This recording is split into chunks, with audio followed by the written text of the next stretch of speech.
আসসালামু আলাইকুম রহমতুল্লাহি ওয়া বারাকাতুহু। আপনার বাসায় কি চুরি হয়েছে?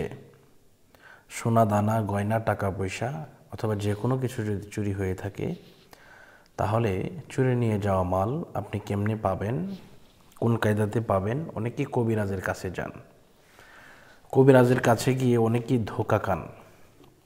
তো কোরআনি আমল দিয়ে আপনি কিভাবে আপনার মাল ফেরত পাবেন, আজকে সেই ব্যাপারে কিছু নিয়ম বলবো।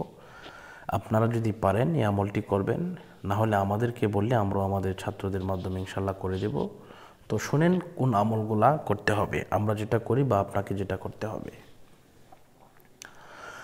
তো প্রথমে আপনাকে ওযু করতে হবে এবং যে জায়গার মধ্যে বসে পড়বেন ওই জায়গাটা পবিত্র থাকতে হবে। এরপরে বিসমিল্লাহ সহ সূরা ফাতিহা একবার পড়বেন, বিসমিল্লাহ সহ সূরা ইখলাস 3 বার, কয়েকবার দুরূদ শরীফ পাঠ করার পরে আপনি এই খতমটা স্টার্ট করবেন। এটাকে অনেকেই বলে জালালি খতম, আবার অনেকেই বলে খতমে ইউনূস। তো প্রথমে আপনাকে যেটা করতে হবে, লা ইলাহা ইল্লা আনতা সুবহানাকা ইন্নী কুনতু মিনাজ জালিমিন, এই আয়াতটা তেলাওয়াত করতে হবে।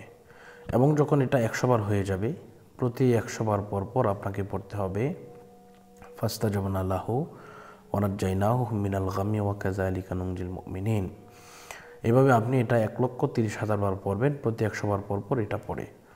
তো আলহামদুলিল্লাহ, আপনি যখন এটা পড়বেন ইনশাল্লাহ দেখবেন যে চোর আপনার স্বর্ণ গয়না অথবা সোনা দানা যদি নিয়ে থাকে, সেই চোর আপনার মাল ফেরত দিতে বাধ্য হবে। যদি সে মাল ফেরত না দেয়, তাহলে তার অবস্থা খুব সিরিয়াস হয়ে যাবে, অসুস্থ হয়ে যাবে। এজন্য আপনারা ইনশাল্লাহ এই আমলটি করবেন। আপনারা বলতে পারেন যে হুজুর এটার গ্যারান্টি কী? অনেকেই বলে হুজুর গ্যারান্টি কী? আল্লাহর কোরআনের উপর আস্থা রাখবেন। নিয়ত হচ্ছে সবচেয়ে বড় আমল, কারণ আল্লাহ রাসূল সাল্লাল্লাহু আলাইহি ওয়াসাল্লাম বলেন, বুখারীর প্রথম হাদিস যেটা, ইন্নামাল আমালু বিন্নিয়াত, আপনি যেটা নিয়ত করবেন, যে ওসিলায় নিয়ত করবেন, ইনশাআল্লাহ আল্লাহ পাক সে ওসিলায় আপনাকে কবুল করবেন। এজন্য আপনি যদি মনের ভিতরে একটা খটকা নিয়ে আপনি এটা আমল করেন, তাহলে কিন্তু এটা অন্যরকম হয়ে গেল। তো এজন্য মনটাকে একদম ফ্রেশ করে, একেবারে মনের ভিতরে আপনার আল্লাহর প্রতি ভরসা, কোরআনুল কারীমের আয়াত এর প্রতি বিশ্বাস এমন স্থাপন করে যদি আপনি ইনশাল্লাহ পড়েন, দেখবেন আপনার অবশ্যই এই দোয়া কবুল হবে। এবং আমাদের মাধ্যমে অনেকেই আলহামদুলিল্লাহ পেয়েছেন।